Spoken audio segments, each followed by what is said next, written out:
ಹಾಗಲಕಾಯಿ ಅಂದ ತಕ್ಷಣ ಅದು ಕಹಿ ಇರುತ್ತೆ, ಬೇಡ ಅನ್ನೋರೇ ಜಾಸ್ತಿ. ಅಂಥವರು ಸಹ ಇಷ್ಟಪಟ್ಟು ತಿನ್ನುವಂತಹ ಗ್ರೇವಿ ಇದು. ಚಪಾತಿಗೆ, ಅನ್ನಕ್ಕೆ, ಎಲ್ಲದಕ್ಕೂ ತುಂಬಾ ಚೆನ್ನಾಗಿರುವಂಥದ್ದು. ಹಾಯ್ ಫ್ರೆಂಡ್ಸ್, ನಮಸ್ಕಾರ. ವೆಲ್ಕಮ್ ಟು ನಳಪಾಕ. ನಾನಿವತ್ತು ಹಾಗಲಕಾಯಿಯಿಂದ ಒಂದು ಗ್ರೇವಿಯನ್ನು ಮಾಡ್ತಾ ಇದ್ದೇನೆ. ತುಂಬಾ ಟೇಸ್ಟಿಯಾಗಿರುತ್ತೆ. ಬನ್ನಿ ಇದನ್ನು ಮಾಡೋದು ಹೇಗೆ ಅಂತ ನೋಡೋಣ. ಹಾಗಲಕಾಯಿದು ಅಂತ ನಾವು ಹೇಳಬೇಕು ಅಂದರೆ ಮಾತ್ರ ಗೊತ್ತಾಗುತ್ತೆ. ಈ ಬಾಜಿಯನ್ನು ಮಾಡೋದಕ್ಕೆ 2 ಹಾಗಲಕಾಯಿಯನ್ನು ತಗೊಂಡಿದ್ದೇನೆ. ಇದನ್ನು ಈಗ ಚೆನ್ನಾಗಿ ತೊಳೆದು ಕಟ್ ಮಾಡ್ಕೊಳ್ತೇನೆ. ಹಾಗಲಕಾಯಿಯನ್ನು ಈ ರೀತಿಯಾಗಿ ರೌಂಡ್ ಆಗಿ ಕಟ್ ಮಾಡ್ಕೊಂಡಿದ್ದೇನೆ. ಇದರಲ್ಲಿರುವಂತಹ ಬೀಜಗಳನ್ನು ನೀವು ಬೇಡ ಅಂದರೆ ತೆಕ್ಕೊಳ್ಬೋದು, ಅಥವಾ ಬೀಜ ತುಂಬ ಬಲ್ತಿದ್ರೆ ಅದನ್ನು ತೆಗೆದುಕೊಳ್ಬೋದು. ನಾನು ತೆಗೆದುಕೊಂಡಿದ್ದೇನೆ. ಇದಕ್ಕೆ ಸ್ವಲ್ಪ ಉಪ್ಪು ಹಾಗೆ ಸ್ವಲ್ಪ ಅರಿಶಿಣವನ್ನು ಹಾಕಿ ಮಿಕ್ಸ್ ಮಾಡಿ ಒಂದು 10-15 ನಿಮಿಷ ಇಟ್ಕೊಳ್ತೇನೆ. ಅದು ಕಹಿ ಬಿಟ್ಕೊಳ್ಳುತ್ತೆ. ಕಹಿ ಇದ್ದರೂ ಪರವಾಗಿಲ್ಲ ಅನ್ನೋದಾದರೆ ಇದನ್ನು ಹಾಕಬೇಕಂತಿಲ್ಲ. ಈಗ ಇದಕ್ಕೊಂದು ಮಸಾಲೆಯನ್ನು ರೆಡಿ ಮಾಡ್ಕೊಳ್ಬೇಕು. ಅದಕ್ಕೆ ಒಂದು ಕಡಾಯಿಯನ್ನು ಬಿಸಿಗಿಟ್ಟು ಅದಕ್ಕೆ ಒಂದು 3 ದೊಡ್ಡ ಚಮಚ ಎಣ್ಣೆಯನ್ನು ಹಾಕ್ಕೊಂಡಿದ್ದೇನೆ. ಎಣ್ಣೆ ಬಿಸಿ ಆಗ್ತಿದ್ದಾಗೆ ಅದಕ್ಕೆ ಒಂದು 5-6 ಹೆಸರು ಬೆಳ್ಳುಳ್ಳಿಯನ್ನು ಸೇರಿಸ್ಕೊಳ್ತಾ ಇದ್ದೇನೆ. ಹಾಗೆ ಒಂದು ಅರ್ಧ ಇಂಚು ಶುಂಠಿ. ಇದನ್ನು ಚೆನ್ನಾಗಿ ಫ್ರೈ ಮಾಡ್ಕೊಳ್ಬೇಕು. ಜೊತೆಗೆ 2 ಚಮಚ ಕಡಲೆಬೇಳೆಯನ್ನು ಹಾಕ್ಕೊಳ್ತಾ ಇದ್ದೇನೆ.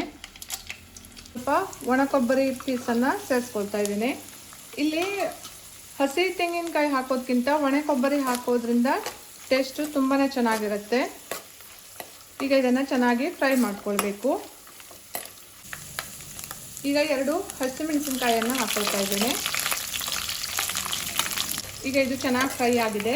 ಇದನ್ನು ಒಂದು ಪಾತ್ರೆಗೆ ಎತ್ತಿಟ್ಕೊಳ್ತೇನೆ.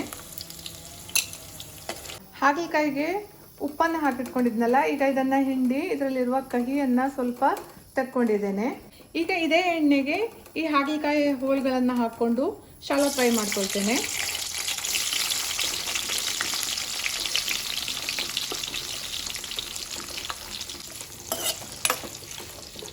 ಇದನ್ನು ಈಗ ಇದರ ಎಣ್ಣೆಯಲ್ಲಿ ಸ್ವಲ್ಪ ಬೇಯಿಸ್ಕೊಳ್ಬೇಕು. ಒಂದು ಲಿಡ್ಡನ್ನು ಕ್ಲೋಸ್ ಮಾಡಿ ಇದನ್ನು ಸ್ವಲ್ಪ ಬೇಯಿಸ್ಕೊಳ್ತೇನೆ. ಹಾಗಲಕಾಯಿ ಬೇಯೋ ತನಕ ಮಸಾಲೆಯನ್ನು ರುಬ್ಕೊಳ್ಳೋಣ. ಹುರಿದಿಟ್ಕೊಂಡಿರುವಂತಹ ಮಸಾಲೆಯನ್ನು ಮಿಕ್ಸರ್ ಜಾರಿಗೆ ಹಾಕ್ಕೊಳ್ತಾ ಇದ್ದೇನೆ. ಇದಕ್ಕೆ ಒಂದು ಹೆಚ್ಚಿರುವಂತಹ ಟೊಮೆಟೊವನ್ನು ಹಾಕ್ಕೊಳ್ತಾ ಇದ್ದೇನೆ. ಈಗ ಇದನ್ನು ನೀರು ಹಾಕದೆ ಹಾಗೆ ರುಬ್ಕೊಳ್ಬೇಕು. ನೋಡಿ, ಇದು ಈಗ ಬೆಂದಿದೆ. ಇಷ್ಟು ಬೆಂದರೆ ಸಾಕು. ಈ ಕೈಯಲ್ಲಿ ಮುಟ್ಟು ನೋಡಿದ್ರೆ ಗೊತ್ತಾಗುತ್ತೆ ನೋಡಿ. ಇಷ್ಟಾದರೆ ಸಾಕು. ಈಗ ಇದನ್ನು ಒಂದು ತಟ್ಟೆಯಲ್ಲಿ ಎತ್ತಿಟ್ಕೊಳ್ತಾ ಇದ್ದೇನೆ.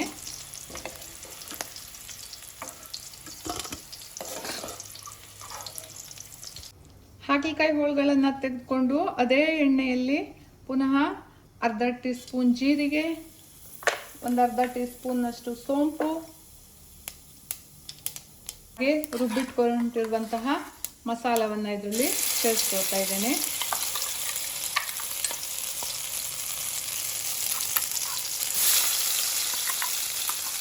ಮಸಾಲೆಯನ್ನು ಹಾಕ್ಕೊಂಡು ಅದಕ್ಕೆ ಒಂದು ಹೆಚ್ಚಿಟ್ಕೊಂಡಿರುವಂತಹ ಈರುಳ್ಳಿಯನ್ನು ಹಾಕ್ಕೊಂಡಿದ್ದೇನೆ. ಈಗ ಇದನ್ನು ಸ್ವಲ್ಪ ಬೇಯಿಸ್ಕೊಳ್ಬೇಕು. ಹಾಗಲಕಾಯಿ ಕಹಿ ಇರುತ್ತೆ ಅಂತ ತಿಂದೇ ಇರೋರೇ ಜಾಸ್ತಿ. ಈ ರೀತಿಯಾಗಿ ಮಾಡಿ ನೋಡಿ, ಎಲ್ಲರೂ ತುಂಬ ಇಷ್ಟಪಟ್ಟು ತಿಂತಾರೆ. ತುಂಬ ಟೇಸ್ಟಿಯಾಗಿರುತ್ತೆ. ದೋಸೆಗೆ, ಚಪಾತಿಗೆ, ಅನ್ನದ ಜೊತೆಗೆ ಎಲ್ಲದಕ್ಕೂ ಹೇಳಿ ಮಾಡಿಸಿದಂಥ ರೆಸಿಪಿಯಾಗಿದೆ ಇದು.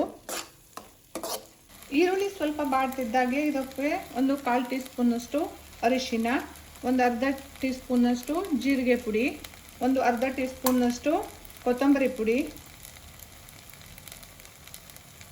1 ಟೀ ಸ್ಪೂನ್ನಷ್ಟು ಅಚ್ಚಕಾರದ ಪುಡಿಯನ್ನು ಹಾಕ್ಕೊಳ್ತಾ ಇದ್ದೇನೆ. ಖಾರವನ್ನು ನೀವು ನೋಡ್ಕೊಂಡು ಹಾಕ್ಕೊಳ್ಳಿ. ಜಾಸ್ತಿ ಖಾರ ಬೇಕಿದ್ದರೆ ಜಾಸ್ತಿ ಹಾಕ್ಕೊಳ್ಳಿ. ಈಗ ಇದನ್ನು ಚೆನ್ನಾಗಿ ಮಿಕ್ಸ್ ಮಾಡ್ಕೊಳ್ಬೇಕು. ಈಗ ಇದಕ್ಕೆ ಸ್ವಲ್ಪ ನೀರನ್ನು ಸೇರಿಸ್ಕೊಳ್ತಾ ಇದ್ದೇನೆ. ಹಾಗೆ ಉಪ್ಪನ್ನು ಹಾಕ್ಕೊಳ್ತಾ ಇದ್ದೇನೆ. ನೋಡಿ, ಈಗ ಇದು ಚೆನ್ನಾಗಿ ಕುದ್ದಿದೆ. ಈಗ ಇದಕ್ಕೆ ಶಾಲೋ ಫ್ರೈ ಮಾಡ್ಕೊಂಡಿರುವಂತಹ ಹಾಗಲಕಾಯಿಯನ್ನು ಸೇರಿಸ್ಕೊಳ್ತಾ ಇದ್ದೇನೆ. ಇದನ್ನು ಚೆನ್ನಾಗಿ ಮಿಕ್ಸ್ ಮಾಡ್ಕೊಳ್ಬೇಕು.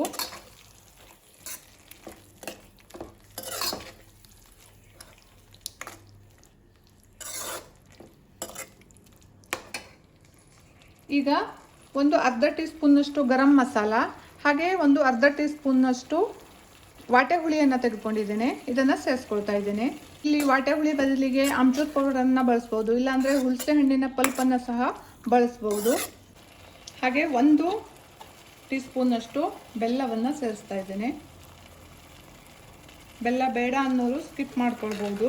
ಇದನ್ನು ಚೆನ್ನಾಗಿ ಮಿಕ್ಸ್ ಮಾಡಿಕೊಂಡು 1-2 ನಿಮಿಷ ಕುದಿಸ್ಕೊಳ್ಬೇಕು. ನೋಡಿ, ಚೆನ್ನಾಗಿ ಕುದ್ದಿದೆ, ಸೈಡಲ್ಲಿ ಎಣ್ಣೆ ಎಲ್ಲ ಬಿಟ್ಕೊಂಡಿದೆ. ಇಷ್ಟಾದರೆ ಸಾಕು. ಈಗ ಇದಕ್ಕೆ ಹೆಚ್ಚಿಟ್ಕೊಂಡಿರುವಂತಹ ಕೊತ್ತಂಬರಿ ಸೊಪ್ಪನ್ನು ಹಾಕ್ಕೊಂಡ್ರೆ ಗ್ರೇವಿ ರೆಡಿ ಆಯಿತು.